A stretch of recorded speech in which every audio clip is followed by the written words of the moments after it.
हमारे YouTube channel वेदांत पर आप सभी का स्वागत है। दोस्तों, इस प्रकार की जानकारी प्राप्त करने के लिए आप हमारे चैनल को सब्सक्राइब करें। तो आइए हम इस वीडियो को देखते हैं और इस वीडियो में यह जानने की कोशिश करते हैं कि आखिरकार बच्चा जब जन्म लेता है, एक नवजात शिशु जब जन्म लेता है तो जन्म लेने के साथ ही वो रोने क्यों लगता है। ये आप सभी के मन में भी सवाल जरूर उठता होगा कि आखिरकार ऐसा क्यों होता है, लेकिन हम इस बात को नज़रअंदाज कर देते हैं या फिर वैज्ञानिक दृष्टिकोण से पता लगाने की कोशिश करते हैं।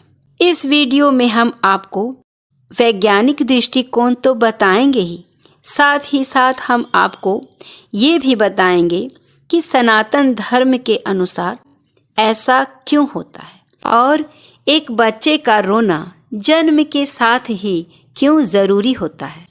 दोस्तों, बच्चा अगर जन्म लेने के तुरंत बाद नहीं रोता है तो ये समझ जाना चाहिए कि बुरा संकेत है, क्योंकि ऐसा बच्चा मृत भी हो सकता है। और यदि बच्चा जन्म लेने के बाद तुरंत रोता है तो ये आपके लिए एक खुशी की खबर हो जाती है कि आपका बच्चा जीवित है।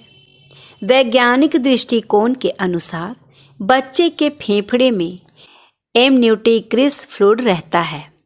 इस पानी को बच्चे के फेफड़े से निकालने के लिए ये जरूरी होता है कि बच्चा जन्म लेने के तुरंत बाद जोर से चिल्लाए।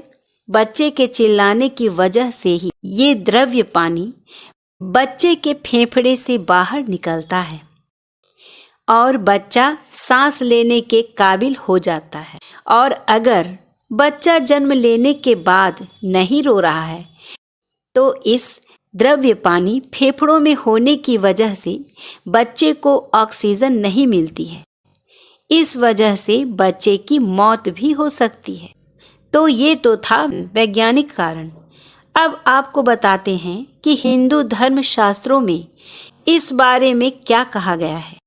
हिंदू शास्त्र धर्म के मुताबिक जन्म लेते ही बच्चों की रोने की आवाज़ क्या है। सनातन धर्म के पवित्र ग्रंथ विष्णु पुराण के मुताबिक जब ब्रह्मा जी सृष्टि की रचना कर रहे थे, जब स्वयं जैसे पुत्र उत्पन्न करने के लिए विचार कर रहे थे, तो अचानक से उनकी गोद में एक नीले रंग का मायावी बालक प्रकट होता है। ये बालक रोते हुए ब्रह्मा जी की गोद में उथल पुथल कर रहा होता है। जब ब्रह्मा जी स्वयं उस बालक से इसकी वजह पूछते हैं तो बालक कहता है, मैं कौन हूँ और कहाँ हूँ। इस पर ब्रह्मा जी कहते हैं, पैदा होते ही तुमने रोना शुरू कर दिया, इसलिए आज से तुम्हारा नाम रुद्र है। ऐसी मान्यता है कि इस बच्चे के जन्म से पहले किसी बच्चे ने रोना शुरू नहीं किया था।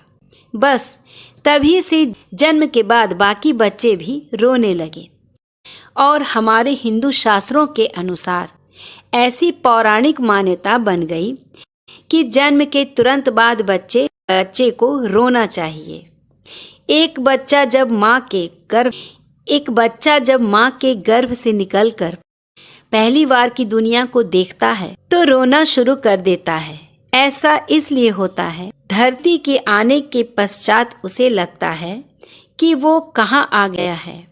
वो परम ब्रह्म से कहता है, हे भगवान, मुझे फिर से इस संसार में कहाँ भेज दिया। लेकिन यह ईश्वरीय विधान है कि जो जीवित है उसे एक दिन मरना है और जिसकी मृत्यु हो चुकी है उसे नया शरीर देकर पुनः पृथ्वी पर आना ही होता है। इसी तरह ब्रह्मा का सृष्टि चक्र चलता रहता है। तो दोस्तों, इस वीडियो की जानकारी आपको पसंद आई है तो लाइक कर दीजिएगा और अपने मित्रों में शेयर भी कर दीजिएगा। नए हो तो चैनल को सब्सक्राइब करना ना भूलें। फिर मिलती हूँ एक नई जानकारी के साथ। तब तक के लिए मैं आज्ञा चाहती हूँ।